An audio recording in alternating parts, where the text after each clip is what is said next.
Hey, everybody, welcome to the MD Levrone Report, starring IFBB Pro Hall of Fame bodybuilder, legendary Maryland Muscle Machine, Kevin Levrone.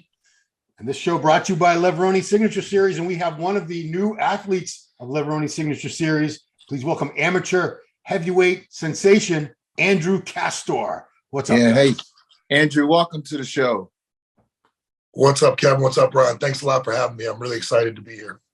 Well, Ron, I wanted to have Andrew on. Well, it was actually your idea, Ron, because I think you did your homework and you saw Andrew in some photos and everything that I had posted.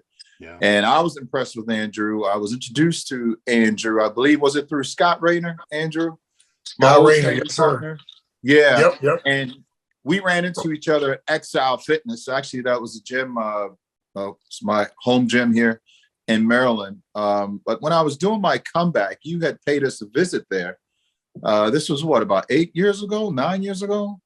Yeah, it was 2017, right after you did the Olympia, and I believe you were getting ready for Australia, or you just done Australia, one of the two. But I recall you doing behind the neck presses with 4 plates that day on the Smith machine. So it had to be somewhere around that time. Wow. Yeah. And I saw Andrew when he walked in, and I was like, you know what? He's got some good shape and good size to him. I was really impressed with you, and even more impressed now because you've matured as a bodybuilder, as a human being, as a young man. And, Ron said, hey, man, what do you think about bringing Andrew on the show? And I said, actually, you responded to him before I did, Andrew. I said, it's a great idea. Yeah, so here you are, man. Welcome to the MD, Levrone Report, man. So here you are, brother. Welcome. So awesome, man. Everyone's got a great start. Everyone has a different starting story, how they got into lifting, bodybuilding. What was your early inspiration? How did you become part of this world, Andrew? So originally I was lifting weights in high school just for football, and I just wanted to be bigger on the football field. And, it started with not very much interest in bodybuilding, but the more that I trained, the more of an interest that I took in different body parts. And I wasn't so much interested in doing hang cleans or, just squats. I was interested in how to build the body as a whole. So, for me, I had a friend in high school that was a little older than me that got me a job at GNC when I was 16 or 17. And he's the one that showed me the magazines. And, the first magazine I ever saw had Jay Cutler on the cover of it. It was 2010, and he was doing a preacher, or he was doing some curls, and his chest was just crazy. And from then on, every week I go to the store, get a muscular development. I'd read it at GNC while I was sitting there waiting for customers to come in, and I just read and decided, this is what I really want to do. I didn't really want to play football. I was kind of just doing it just something to do in high school. And once I learned more about the nutrition and the training and the supplementation working at GNC, I was hooked, man. And I progressed quickly. Yeah. And you're just for everybody out there listening, you're how tall and what's your age? I'm 28 years old, and I'm about 5'11" when I'm in shape. So 5'11", 6 foot, somewhere in there. Yeah, you have a nice structure and good size. Everyone thinks all bodybuilders are short, but not all bodybuilders are short, So that's a good foundation. Tell us a little bit about, like, I know you say what's your goals? It was a good experience for you to come to the Olympia, and I'm glad you decided to come so you could actually see, pros up front, in person, live, to get an idea of what goes into, being a professional bodybuilder. And give us your take on, what did you learn from the Olympia before going, and what did you take back from that Olympia? And is it still something that even inspired you more? Yeah, absolutely. For me, when I first started picking up weights and seeing progress, it opened up a whole new world of possibilities. When I was a young kid, it's like, it was something different. It was something that made me unique. And when I started progressing, I saw the impact it had on other people, and them seeing my progress and how addictive it can be, in a community. And, it was funny going to the Olympia, you know, I mean, we have a long history, you and I, so it was kind of like, I mean, it was kind of surreal because I remember I met you in 2012 at that Gold's Gym in Pennsylvania. Remember that? Long time ago. And so I remember the impact that had on me and how good you were to me. And being at the Olympia this year was just, you know, being there with you, with Levrone Signature Series, and seeing those fans and seeing the reactions on their faces after they took a picture and got an autograph and, you know, got a sample. And that's really what I want to accomplish through my journey as a bodybuilder. I mean, I don't just want to turn pro. I want to turn pro, compete as a pro, and use that platform like you did to motivate and inspire, you know, hundreds of thousands of people around the world. Yeah, Andrew. So the last show you did the North American Championships last year? Yeah, North American Championships. That was my last show. Was that your first national level show, pro qualifier, or have you done a few others? It was my second year at the national level. So my first year at the national level was in 2021. And I was coaching myself the last 2 years completely. So I mean, I went to junior nationals, got third in the super heavyweight division, and then went into North Americans, and ended up picking a little bit of a bug up before the show. So I wasn't quite at my best. And I ended up placing seventh. And then this year was pretty much the same. And so I learned a lot. Like I said, I was coaching myself for those 3 shows. And not the placing that I wanted. I don't think I'm seventh. I think structurally I was better than a lot of people, but it's just that conditioning. I just wasn't peeled enough. Andrew, is there a, you know, when I started off, it was like, I wanted to be Mr. Olympia. You know, I really wanted to be Mr. Olympia. That was the only reason why I competed. Do you feel like you want to be Mr. Olympia? Do you feel in your mind that you think you have what it takes to accomplish that? For me, I always wanted to get to that stage. I don't believe I've ever said that I wanted to be Mr. Olympia per se, but just because the amount of respect I have for the title and, you know, people like yourself that have been there, but that stage, absolutely. Since day one, I've always wanted to make it to that stage. And, you know, the Arnold stage, the Olympia stage, the amount of respect I have for those stages, I truly have always believed in my heart that I could make it there. But if you make it to the stage and you actually turn pro, what's your ultimate after that?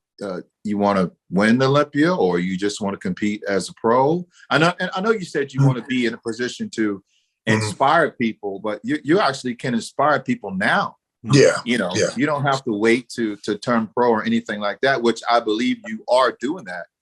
So is there like a bodybuilding dream or goal that you want to accomplish other than just turning pro and competing on the Mr. Olympia stage?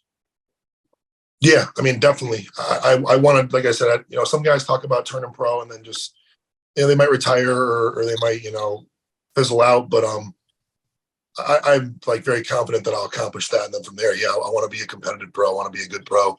I really want to win the Arnold someday, and I want to be top 10 in the world. You know, obviously genetics comes into play a little bit, and but at the same time, like, just after the conversations you and I have had and stuff, it's I think it's very possible that I could be top 10 in the world on that stage, you know, in a few years. And, you know, I think it's just a matter of time and a matter of staying healthy. You know, through all this, I really want to take it as far as I can, but at the end of the day, it's a marathon, not a sprint. So I want to have my health when I'm done with this, you know, similar to yourself. Well, since you brought that up, and I know there's going to be a lot of young, impressionable kids watching this, what steps can you take or do you take to make sure that you're going to live as long as me and Kevin or older? Because this can be dangerous. You can do it a safer way for sure. What are some steps that you take to make the whole process safer? Obviously, blood work is mandatory in my eyes. Staying on top of that, that's something that's extremely overlooked. But something as simple as just a blood pressure monitor, a blood pressure cuff that you have around your house. You can pick up one of those on Amazon. Yeah. And that's something that's a silent killer that a lot of people overlook. But I mean, I bought one online for like $150 and, you know, hooked myself up to it every few days, fasted to get that reading. Just cardiovascular health is another big thing too. I think that's overlooked sometimes in the off season, but making sure your heart is very strong to support the size that you do put on. So I do cardio year round. I even do some HIIT cardio on the bike once a week, even in the off season, just to maintain that heart health. Yeah. What's your off season weight, Andrew, and what's your stage weight? I'm 280 right now. I'm in pretty good shape. Have my abs, have striations in my quads, and then stage weight has been between 240 and 250 the last 2 years, the national level. So with that said, I mean, this year I really kept it professional the off season, keeping the abs, keeping the conditioning, keeping the cardio in. So my plan is to step on stage at 250 at my best conditioning ever. Yeah. What do you think your greatest body parts are and your weakest body parts, and what do you think you need to do to be a front runner up there on the pro level? As far as improvement. I think my quads can hang with a lot of pros right now. I mean, they're not as big as someone like Big Rammies, but the separation I have in my quads, the feathering on the outside, the sweep, I think that sets me apart. My calves, my small waist. I mean, my waist when I get down is the same size as my leg when I hit a vacuum in a front double bicep. So those proportions, I think, set me apart. I don't see any super heavyweights right now that can actually hit a vacuum correctly and look good without looking like they're going to pass out on stage. Where I need to improve is just the posterior chain, back thickness, a little more hamstring thickness, and the glutes. So that posterior chain, if I get that to match the front, I'm going to be a handful. Yeah. Have you noticed? I'm sure you have. We are starting to see taller guys with size and aesthetics, like Andrew Jack, like Simpson Dauda. Yeah. Where in the old days, we had a choice. You either had a mass monster or you had an aesthetic guy. You didn't have too many. Obviously, Kevin was both. But in the past, like 10, 15 years, we haven't had too many people that were that hybrid. Do you aspire to be that, to keep the real aesthetic shape and proportions, a little waist, even if you're someday, maybe you'll be like 280 on stage one day eventually?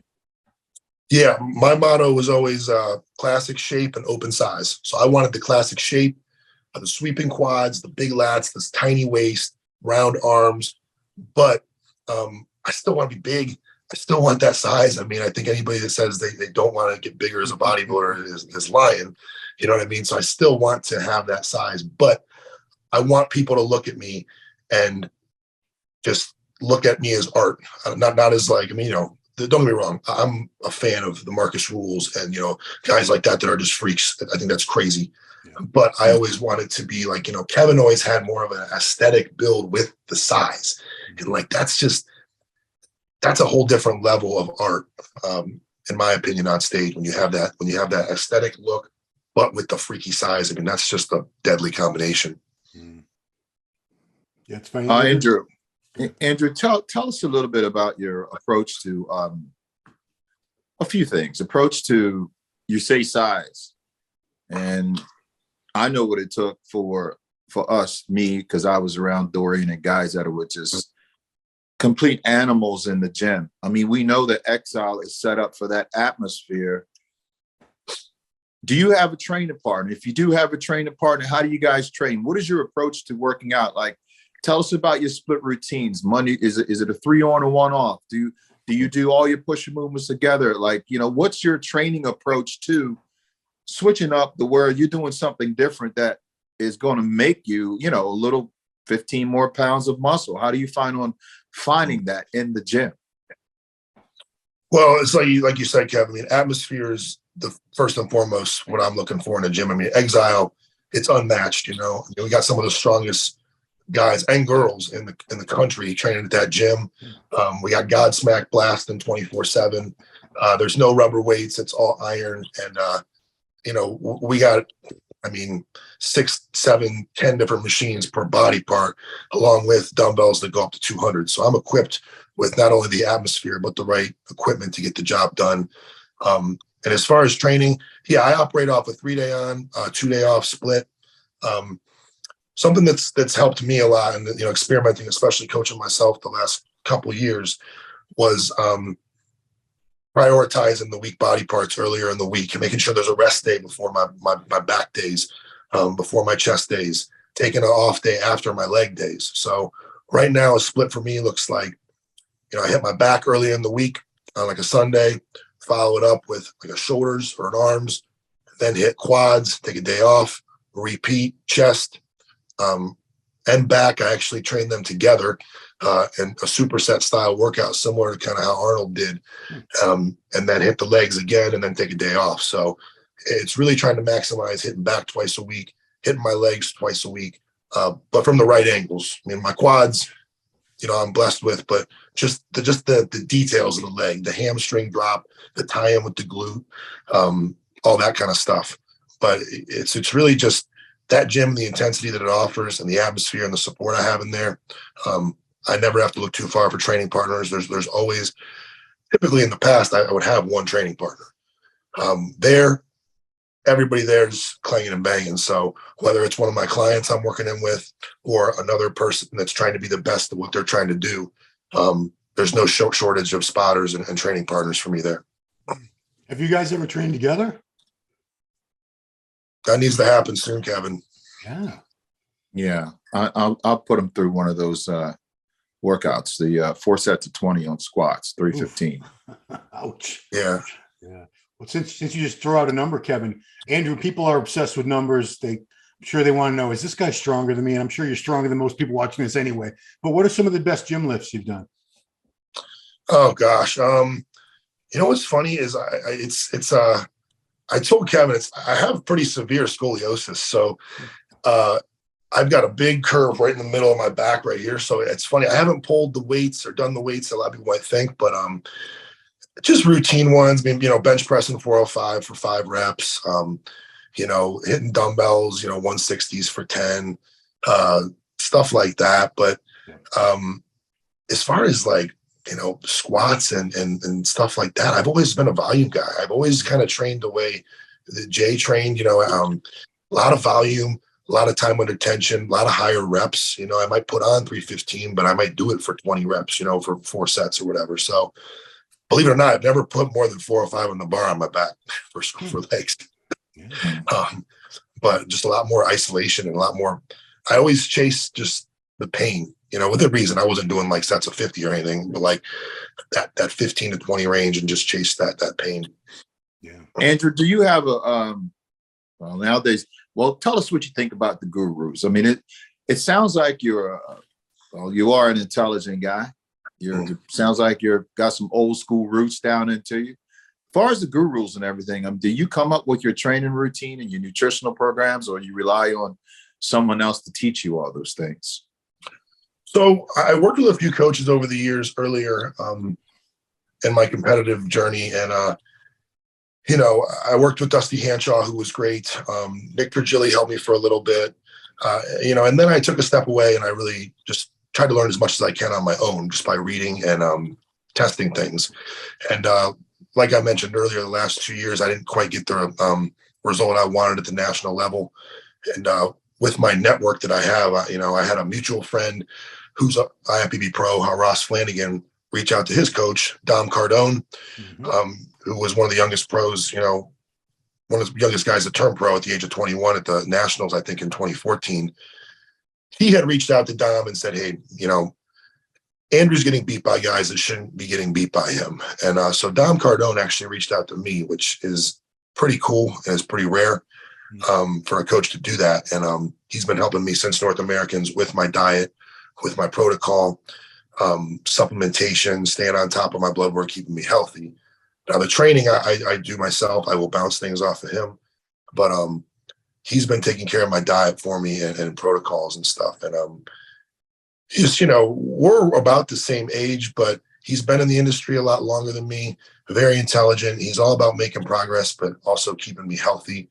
So he's been a great fit for me. Now, some of the other gurus, I don't know. I mean, I kind of stepped away and coached myself for a reason. I felt like I remember people telling me that the guys in the 90s used to do that. I mean, Dorian didn't have a coach. Correct me if I'm wrong, but I don't think he had a coach. I know for a while you kind of did. You had trainers and stuff. I know Scott and Ghani and stuff, but you kind of did. I had training partners. Scott was there for me. We bounced things back. He looked at me, stuff like that. But I didn't have anybody like telling me what to take as far as my cycles, and they suggest things and shit like that. But nobody knows what works for your body more than you. So listen, you do you make that decision? Do you do your own cycles? Are you the one that decides, hey, this is what my body, I'm going to put this or try to do this? Do you make those decisions, or you put your life in somebody else's hands? Yeah, I made those decisions for years. And, you know, and then that was kind of the thing that I had disagreements with on a couple of past coaches is, you know, using things that I felt might have been a little unnecessary, or using things that were trying to take shortcuts. And what really matters, as you know, is you get ready for a show, the diet is the most important thing, you know, the cardio and feeling like crap for, 10, 12, 20 weeks. So, yeah, I made those decisions for years. The cool thing about Dom is he's actually taught me a lot about that subject. And we're on the same page when it comes to dosages, when it comes to compounds.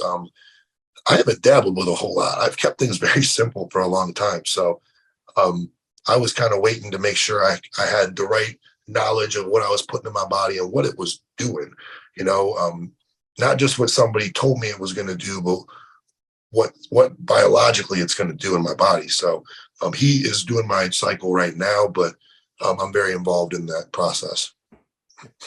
Real quick, I think gurus have come under fire in a lot of cases, rightfully so.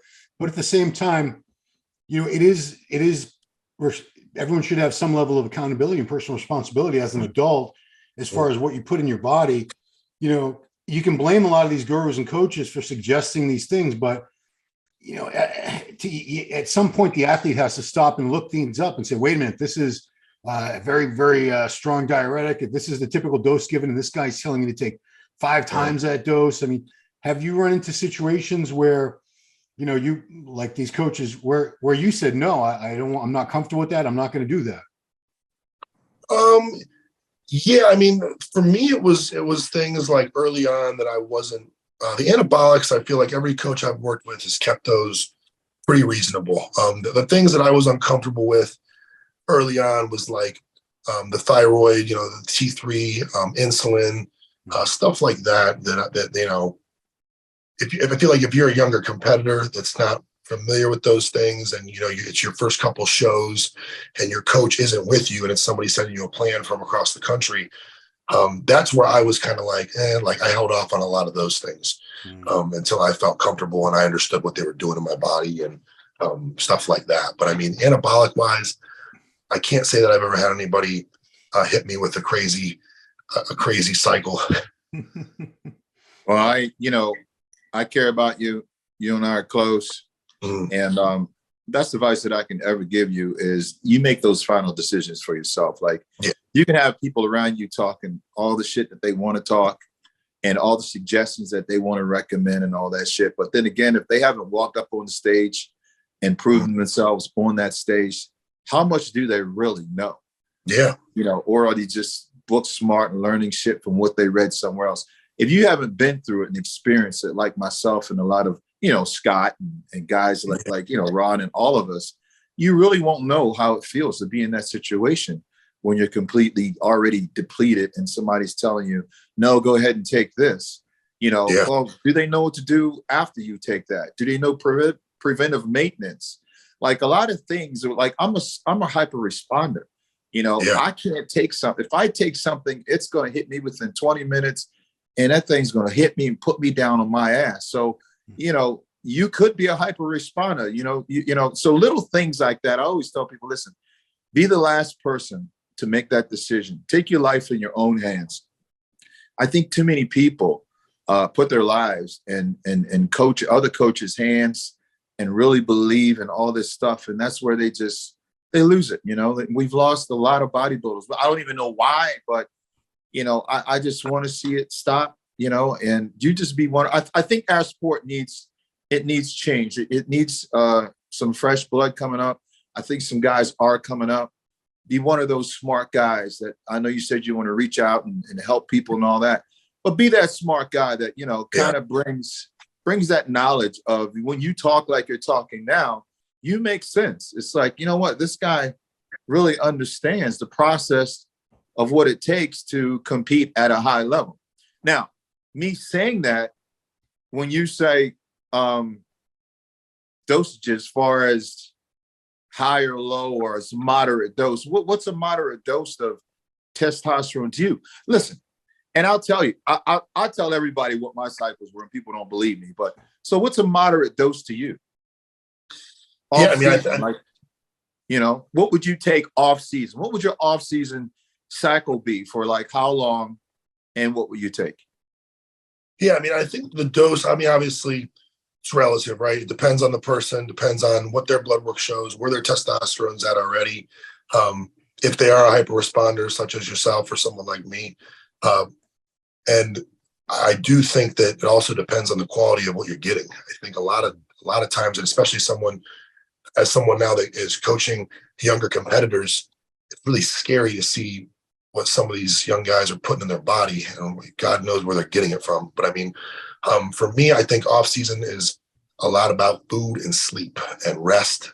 But I would say a moderate dose for someone at my level. Let's just say testosterone. What kind of testosterone you take?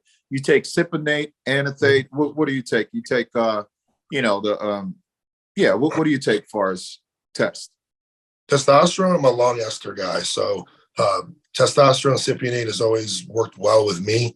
And, you know, an off season sweet spot that I'm at now, I mean, that I've worked up to for years is around that 1,000 range. I think, you know, my level where I'm at, right around in 1 week. Mm-hmm. That's extremely high. For you, now, I would say that's freaking through the roof. For you, you know, just testosterone. Yeah. Yeah. See, I would, Jesus Christ Almighty, that's smoking it out the park right there. For me, my body couldn't handle that. I'd be hanging up in the ER probably after 6 weeks. Well, but I will say this. I mean, I did my first show in 2015. You know, it's 2023, and I'm at the national. So I've done 9 shows. So it's not like. Well, let me ask you this. How did you decide that was the working amount that works best for you? Where did those numbers add up to? Ended up being 1,000. Well, for me, I started at, you know, I ran 500 milligrams for years on and off. That was what I did, was just 500 milligrams testosterone. You know, I'd run it for 12 to 16 weeks, and then I'd come off for a little bit, and I'd cycle just that. And maybe, you know, 400 DECA or 600 EQ. Those were my cycles, and that worked for years. And, you know, as I progressed, you know, along, you know, it's a progressive sport in every aspect. So, I mean, as you get bigger, you can eat more food. As you get stronger, you lift more weight. You know, and over the years, I would slowly increase it. And I told myself when I started this journey, if I couldn't accomplish what I wanted to accomplish with certain numbers, that I wouldn't pursue it any longer. But I will say, I do think that this level that I do take, you know, in my off season, that's what I've found the best results with. My blood pressure stays very, very stable with it. My blood pressure this morning was 132/79. You know, I feel good. I don't feel weird. I don't break out. I got a nice full head of hair. It's look just at that. Beautiful. So yeah, right. I got a nice full head of hair. I mean, and it's just that's just the dose that I feel the sweet spot at. I mean, and so it's my off season right now is very simple. That's for testosterone, and then I take primobolan, about 600 to 800 milligrams a week, and that's it. Those 2 things anabolic wise. 2 compounds. Nothing else. Well, that's anabolic wise. So growth hormone, I do take growth hormone, but you know, the way that I do it was very new to me. This is kind of funny, you know, but so the way I was using my growth hormone is I do 12 IUs every other day. So it's 36 IU a week. So it's not daily. It's not so normally what I would do is take 4 to 6 IU of pharmaceutical grade real, not the, you know, weird stuff a day. The way we're utilizing the growth hormone is every other day in 1 shot post workout. So it comes out to be the same as it would if you did 6 IU a day. But the reason that we do that is there's no side effects. There's no hand cramps. There's none of that. And that was new to me. That's something that Don brought up to me that we had a long discussion about in Vegas when I saw him. Well, Andrew, I wanted to ask you that because I wanted to have a kind of bird's eye view of where you are, of where you are. But no, it sounds like you're doing something that, and you're really getting the blood work pulled, and you're really monitoring yourself. And you're not just flying off in the dark with it, you know. Yeah. So just if you feel like that's working for you, man, stick with it. But more than anything, just stay healthy, because you have a long road ahead of you. You know, I think probably we could turn pro this year. After that, you know, you got to think about the longevity. Like, how long after you turn pro can you continue to have a career, you know, at those levels? You see, that's the most important thing, you know, is longevity. See, a lot of guys burn themselves out trying to get to that level. And of course, when they turn pro, they don't last no more than 2 or 3 or 4 years. And, you know, they just start fading away. So I would say pace yourself, take your time. Like you said earlier, you know, it's not a marathon. I mean, it's not a sprint, it's a marathon. You know, be that smart guy like you're talking now. After you turn pro, we want to bring you back on the MD Levrone report and pick your brain some more, man. You know, I think you're on a great path. I'm really glad. I'm glad you asked him to come on, Ron. It was certainly something to look forward to in the future. I have 2 final questions for Andrew. First of all, what is your favorite Levrone Signature Series product? Oh, man, Shaboom Pump all day. Okay. Shaboom Pump comes in 2 amazing flavors, mango and lemon lime. I use 2 scoops. You know, Kevin's hyper responder, so he uses half a scoop. Wow. Half a scoop. That's it. Just kidding. Okay. I use 2 scoops, but great pumps, great focus, great taste. Everybody at Exile's loving it. So that's my favorite product for sure. Cool. And when do we see you on stage again? I will be at the USA's end of July. So that's the plan, is end of July. I got about, you know, we're coming up close here. We're getting ready to kick things off. You know, we're coming in that 20-week mark soon. So but that's the plan. USA Andrew, Championship. When do you want to get together so I can show you a few things in the gym? Man, as soon as you're ready, baby. I miss you. I haven't seen you since the Olympia. Yeah, I know, man. I've been busy with this working and the American launch and everything. Yeah. I know. I miss the guys up at Exile, man. How's Bobby doing? He doing all right? He's doing great, man. He's doing great. We got pumping iron playing over that calf machine every day on repeat. And just, you know, every day he finds a way to make that place even crazier. So it's have you been out there at all, Ron, the new Exile? No, I've never been there at all.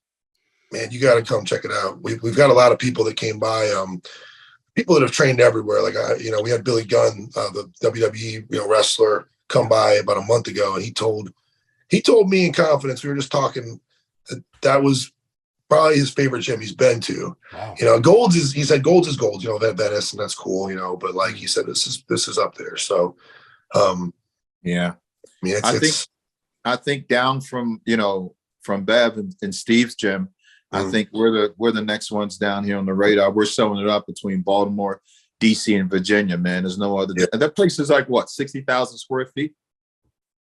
Oh yeah, a little bit more actually, I think. Nice, cool. All right, well, that'll wrap it up, guys. This has been cool meeting one of your new athletes. Last guy we needed a translator. He was an amazing new pro from China. Yuming Chen, but it's great to meet an up-and-coming amateur who's probably going to turn pro very, very soon. So we could say we had you on here first. Yeah, we told the world about Andrew Kastor before anybody else. So thanks. That's right. Kevin. You discovered him, Kevin. Yeah, and they can find Andrew every day at Exile Fitness and Exile Performance Center up there in Pulaski Highway in Baltimore, baby. Andrew, give everybody your handle on Instagram, man, so they can follow you.